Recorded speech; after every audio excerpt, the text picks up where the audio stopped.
Hello, hello. Welcome to our show here. I have to ask, does anybody here like to eat healthy? A few of you? That's awesome. Keep it to yourself.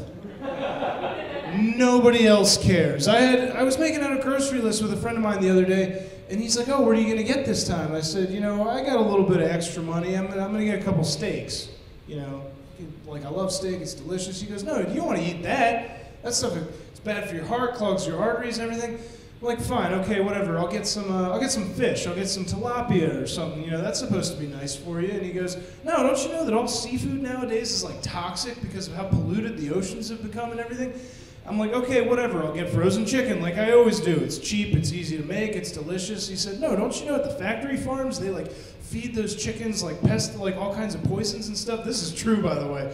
They feed them like arsenic to kill the diseases in the chicken. And I'm like, "Oh, all right, whatever. I'll just get a bunch of fruits and vegetables. I'll eat nothing but apples and oranges all day." The guy says, "No, don't you know about all the pesticides they use at these farms? It's terrible. You don't want to eat any of that." I'm getting annoyed by this point. Like, I don't care. Like, just whatever. Like, that's going to be what kills me, is what I eat. So I finally, just to be sarcastic, I said, "You know what, fine. I'll go cannibal. I'll start eating people." He said, "No, dude, have you seen the stuff people eat? It's terrible. You don't want to do that." He said, "If you're going to go cannibal, you only want to eat vegans, grass-fed people. They have them at Trader Joe's, aisle 6. Anyway, though. I've had to face the fact that I'm becoming a little bit of a couch potato lately. I was on the phone with my dad the other day, and this is what struck me. Your parents' support for you following your dreams decreases with direct correlation to how close you are to 30. I was on the phone with my dad, and he's like, "You know, you gotta get a job. You're always out there struggling." I said, "Dad, you know, I'm out here trying to be a comic in Los Angeles. You know, you told me if I want it, I gotta go for it. I can't let anything get in my way." He said, "I didn't know you were listening to me." He's like, "Come on, you were the fourth of 6 kids. By the time we got to you, we were just phoning it in. If I knew you were paying attention, I would have said, get a job. Don't sit around watching Netflix all day." It took me 4 hours to decide which 45-minute episode of The X-Files I wanted to watch. You know? That's not okay. God. And which, by the way, how did Scully stay so skeptical for 9 years? I don't buy it. It's like you held an alien fetus in your hand at the end of the first season, and then the start of the second season, she's like, "Oh, you know, there's nothing here that suggests alien involvement in this case, Mulder." It's like, you held it in your hand! Come on! Anyway, guys, we're going to keep the show going for you. We got some more great comics coming up. First guy coming up is a very good friend of mine. He is devilishly handsome, I must say. Let's give it up for Alex Mandelberg, everybody.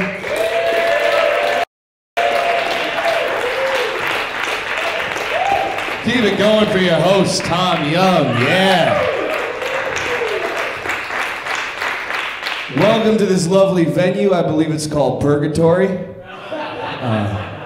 I'm not joking. There's a lot of white going on back here. It's good as a contrast to the blackness of my soul. I feel nice about that. I'm really not here to make you guys laugh. I'm here because you're not allowed to do anything for television unless one Jewish man is involved. So I'm here to fill a quota. But you all know that. If you couldn't tell from the onslaught of syllables in my last name, I am Jewish. Yeah. No cheers for that. I understand why. It makes sense. No, because you hear a name like Mandelberg, you're like, Mandelberg, that's traditionally Jewish. It's not, because it doesn't have the gold, silver, diamond, precious metal, stone thing going on in it. You never met a guy who was from Saudi Arabia. He's like, "How you doing? My name is Omar, Exxon Mobil. Nice to meet you. How are you doing tonight?" Ever met a guy from Colombia? He's like, "Buenas noches. My name is Juan Gabriel Martin del Campo de Santa Ana Nose Candy." Yes. Spelled with the C-O-C-A-I-N-E with the thing over the E. I am Jewish. I caught it from my parents, because they both are. In case you didn't know, that's how you get it. Get yourself checked. Most places can take care of you there. Now, my dad was a big influence on me growing up. You know, my dad taught me a lot of things. He taught me a lot of things, but he didn't teach me anything like that involved labor, physical, anything, because he wasn't good at that. My dad had his workbench in his garage, and he'd always try and fix things. But I knew when he was out at his workbench, because it always sounded the same. It always sounded like this. Ow, damn it! Oh, I guess that's the best. His dad's in the garage again. What is he, changing batteries in the remote? That makes sense, yeah. Just about. I've read the Bible many times. I know that some of its opinions, there's one fact that I got from the Bible. There is no way Jesus Christ was both a Jew and a carpenter. No way in the world that man was building stuff. I'm just saying, he had 12 dudes hanging around him. That's a contractor, if you ask me. Like, what, you need to go by Sunday? No problem. Jesus, get over here, would you? Como la masa, gringo, huh? Oh, Spanish speakers, we're in LA, that's right, okay, good. Just making sure. Oh, man, I've been in a relationship now for about six and a half years now. It's pretty cool. What do you choose? You don't know her. What if she beats me? I'm just saying, like, what if every day when I get home she has, you know, a lock and a sock and she starts beating the heck out of me? I'm just saying, like, what if? You know, it's good she supports me. It gives me a reason to get out of the house, you know, it's good. We do a lot of the same things. We like a lot of the same stuff. We love watching TV. Woo, yeah. Reality TV, that's all there is. We do a lot of, like, she watches the Kardashians though. I'm not so down with that. I like, there's a show on, if you don't know it, Yukon Men. Anyone know this show? Great, I'll tell you all about it. It's wonderful. This is a show that takes place in Alaska, remote parts of Alaska. Roads don't even go there. You gotta fly in. And the people who live there only have one goal every day of their life. You wake up and you try not to die. That's it. Just wake up, don't die lunch, don't die dinner, and then don't die till you go to sleep, wake up, and don't die tomorrow. And that's it. This literally, they have 2 seasons in Alaska. There's 2 seasons. There's winter, and there's not as winter. And that's it. They just, winter, not as winter, so they'll go out and try and prepare for winter because winter sucks. I want to take a guy from that show, drop me in Kim Kardashian's life, just set her straight. It would be so wonderful. Just sitting there like, oh my God, I lost 5 pounds. Really, I lost 5 children. They were eaten by bears. Well, they messed up my dry cleaning. I had to kill my wife for meat. I was so hungry. I was sitting at home today watching college football all day. Any sports fans in here? Just wondering? Yes, I love sports. Love it. I hate athletes. Yes. Have you noticed that they're kind of idiots? A little bit kind of idiots? Yeah, y'all are saying it because you don't want to laugh because it's television. I get it. You don't want them to know. It's fine. You don't want them to know. It's fine.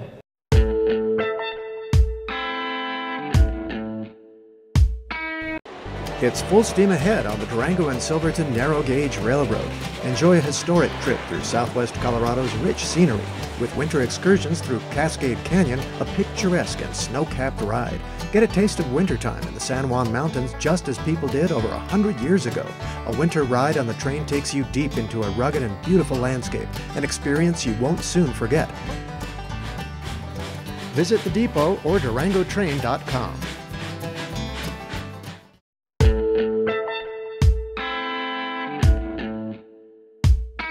No, there is. There's a correlation, though, if you don't know, between the size of the idiot they are and the size of the ball that they play with. For instance, basketball, big balls, huge idiots. It's great because they have the midget guy interviewing him after the game. He walks up like, how do you feel about your game up there?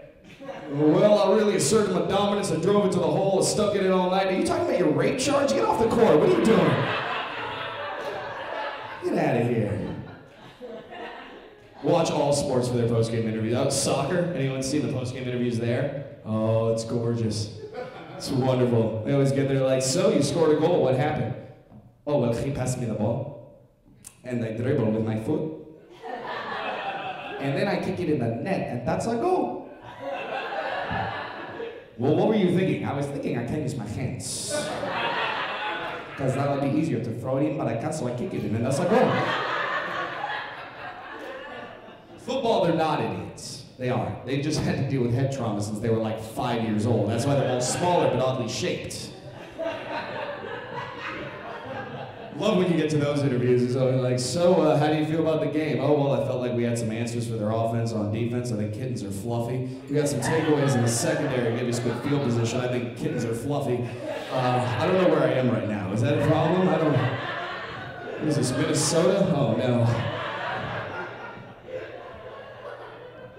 Baseball, you you would think that they're smart if you're listening to them, but then you watch them, it's something completely different. I was just standing there. How do I feel about the game? Well, I think it was best summed up by Charles Dickens, who said that it was the best of times and the worst of times all in the same time. You're disgusting. Get on. What do you...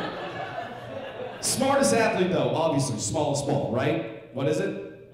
There you go. They pick the sport where they want. They don't even carry their own bags. They're like, I'm not carrying this. You carry this. I'm not carrying this. I make $35 million a year.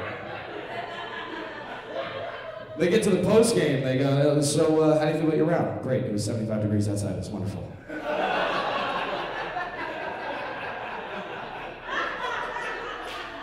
I got my heart rate up, cardio. That's good. You know.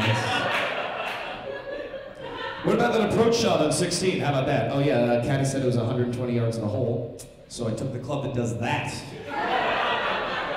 Did that. Thank you guys. I'm Alex Mcelligott. Have a good night.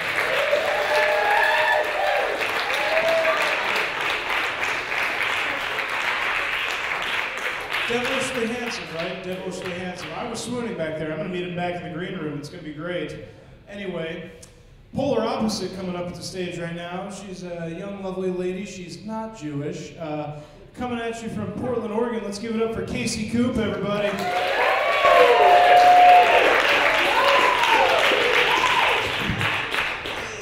Hello, good to see y'all. So I realized something about myself recently that I'm kind of a flirt. I don't know if you guys have had that. It's just because this guy came up to me at the bar and he's like, "What's cooking, good looking?" And instinctively, I was like, "Meth!"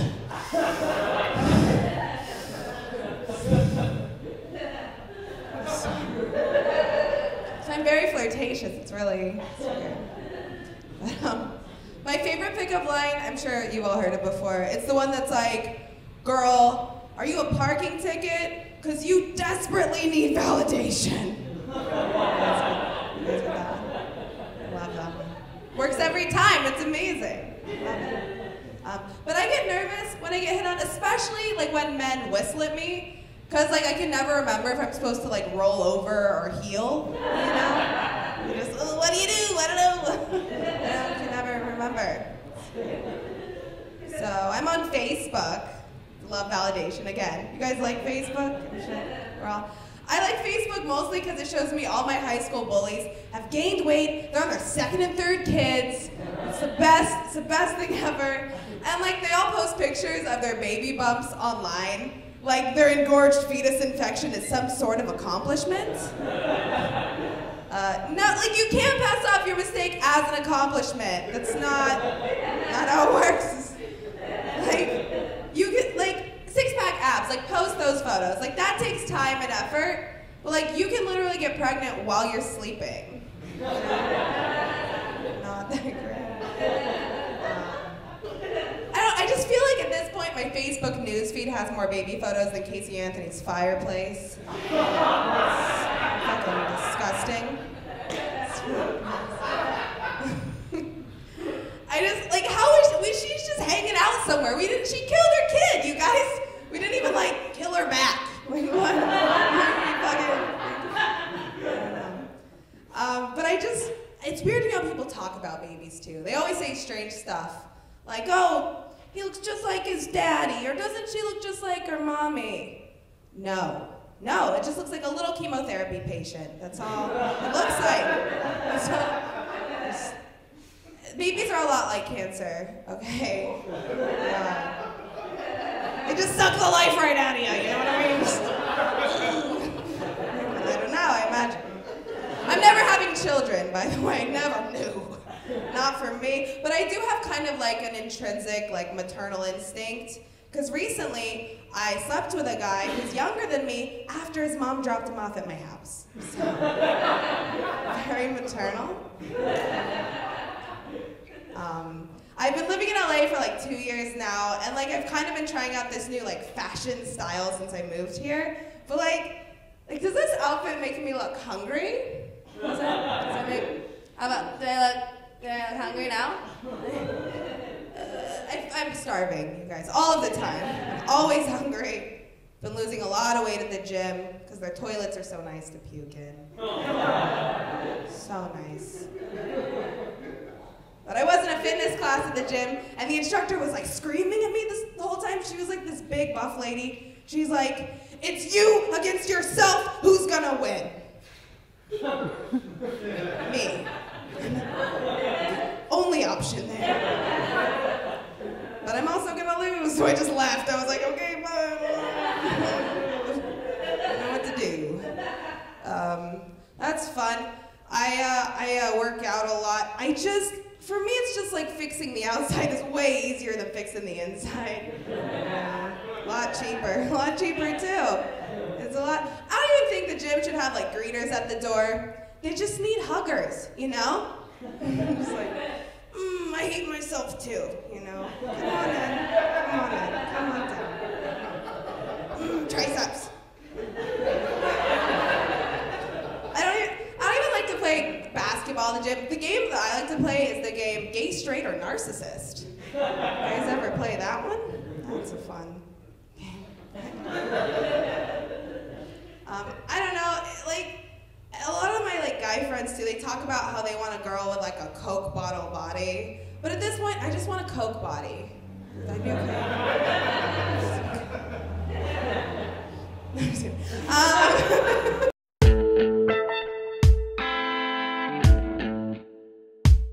For natural and organic vitamins and supplements and health and beauty products, there's no better place than Nature's Oasis. We offer an experienced staff, nutrition and supplement education, and exclusive products. Nature's Oasis, home to the largest selections of vitamins and supplements in the Four Corners region. I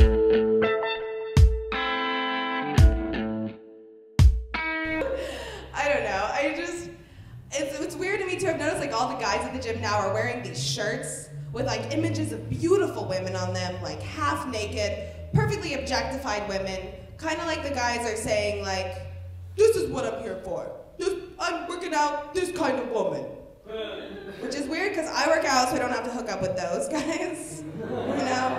Creepy. They're creepy. And I just like think I'm gonna start wearing my own shirt to the gym that just says, not you. Not you. It's so weird. They say your body's a temple, but my body's just like the garage of a hoarder. This one. Just cramming everything in there. I don't know about, you know what I mean? Just everything. It's cool. I drink a lot. I love alcohol. But I realized this, that like the number of drinks it takes me to realize I'm still in love with my ex-boyfriend is the same number it takes me to have sex with a stranger. That's crazy. I love sex. Sex is fun and great. I have a lot of one-night stands though, and like, but it's not a walk of shame if you feel proud, right? Right? Is it a walk of shame if you're limping? Thank you guys, I'm Casey Coop, thank you.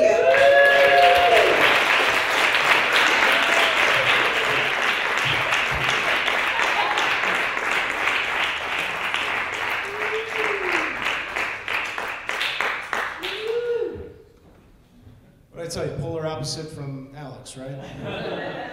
And I know what you're all thinking, and yes, that is her natural hair color. So, we're gonna keep the show rolling along here. We've got another very funny guy. I've seen this guy perform all over town. He's hilarious. Let's give it up for Mcelligott, everybody.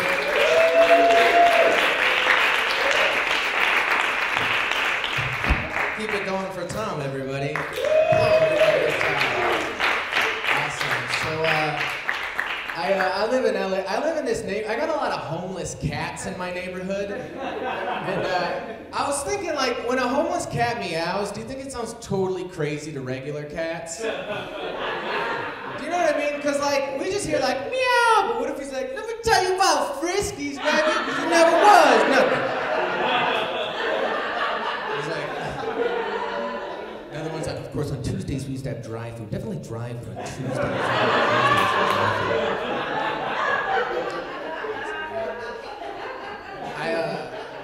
I live in this terrible building. Like, everything in my building is falling apart. It's falling to pieces, but like, whenever something breaks, they never fix it. They just like to reminisce about it like it's dead. This is true. Like, I told the building manager, I'm like, hey, you know the elevator's not working? He's like, yeah, It was a good elevator too. Remember you pushed the button, it was there. That was a good elevator. I'm like, well, when's it gonna be back in service? Well, on Monday, we're gonna have a service. Do you wanna say something? So now there's just a picture of my elevator on the actual elevator. It says 1972 to 2013. We needed it, but God needed it more.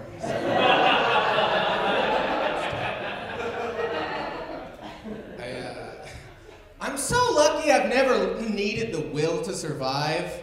You know what I mean? Because, like, life kind of, like, I was watching that movie 127 Hours with James Franco. You guys seen this movie? If you don't know, he gets trapped under a boulder and, like, it's this heroic tale. He's got to, like, saw his limbs off and get back to, like, that could never be me. You know what I mean? Like, I'm trapped under a boulder. Yeah, let me just saw my legs off and crawl back to that studio apartment. Hey, look.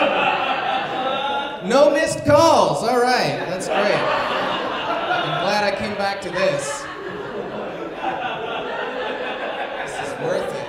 And hey, life was going great before. Let's try it without legs. Let's try it without legs. See how that works out. Find out who really loves me. That's what we're gonna do, man. I think I'm depressed. I saw an ad in the paper for a suicide hotline. I was thinking, like, now if you work at the suicide hotline, you can't be crappy at your job. You know what I mean? Like, that's a really important position. You can't just be a lazy worker and show up to work late. The boss is like, where have you been? Everyone's dead. Whatever. Traffic.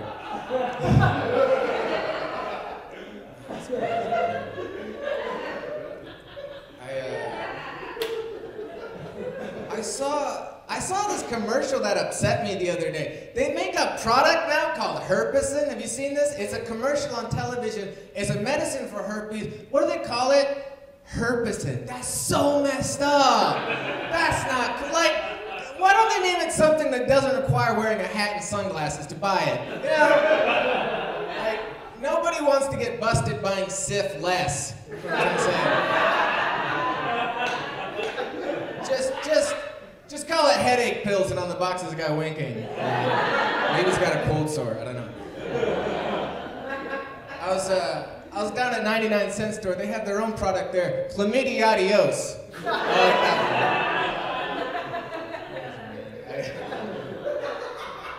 Yeah, I've been shopping a lot at the 99-cent store, and you should. They got everything, but, like, I made the mistake of getting the bath soap. Like, it'll work, and it kills the germs by eating through your flesh. That's how I guessed it. I was confused. I thought I was buying Dove soap. You guys know Dove, right? Yeah, it turns out it's a smaller company called Dove. And, if you look carefully, that little bird is falling from the sky. It's not flying or anything. They even have pregnancy tests at the 99-cent store. That's real, they do. But, like, here's the thing. If you're buying a pregnancy test at the 99-cent store, it doesn't matter what that thing says. You're pregnant. Sorry. I know it's this time of the year. Everyone's excited about sports and everything, you know. And I gotta be honest, like, I'm not a sports person. Like, I don't follow baseball or basketball or football. Because, like, right now where I live, I can just follow gang violence just as easily. It's true because right now in my neighborhood, they've got two gangs that are fighting over my block. On one end, I got Rockwood Street Locos, and then I've got Temple Street Locos. And they go back and forth fighting it out with each other all the time. And I gotta say, as a spectator, I think Rockwood is gonna take it. I really do. I think they're going all the way. I mean, I've been looking at the players. They did really well at the middle school draft. There's a lot of fresh talent. I'm not knocking Temple if there are any Temple fans. Like, some of those guys are on my fantasy team. I'm not gonna lie. But, like, the problem, like, is I always gotta go to work. I don't know the score and who's winning, so I feel like there should be an ESPN for gang violence. You know what I mean? I want to come home and I want to tune in. It's like, all right, coming down the street now is Rockwood with a beautiful drive-by. That was fantastic. I mean, you saw them coming around the corner. They hit the headlights. You know it's game time. Man, Temple's going to be feeling that one all week. Whammy! That's great. Why don't we check the replay? Let's go to the LAPD chopper cam and take a look here. Let's just back that up. That headshot after headshot. That's beautiful marksmanship. You don't see that kind of stuff these days. That's actually 3 kills from newcomers. Sleepy. Sleepy's phenomenal. I mean, you know, make no mistakes, folks. Make no mistakes about it. He's waking people up tonight. This kid, he's a rising rising star. You know, interesting side note about Sleepy. Now, he used to be a good kid, but we're having a lot of fun out here tonight. I want to thank our sponsors down at Herpesen putting this whole thing together here for us. All right, guys, I'm Harmony Mcelligott. Thank you. Good night.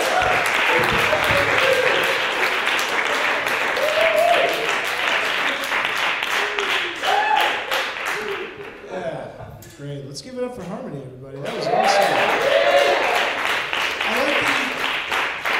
I like that you mentioned working at a suicide hotline, because I actually found out a really strange fact the other day. I was watching a show about on like Biography Channel. It was a show about Ted Bundy. Don't judge me. I know that's creepy, but they said that Ted Bundy, one of the most notorious serial killers in our country's history, actually when he was in college worked as an operator on a suicide hotline.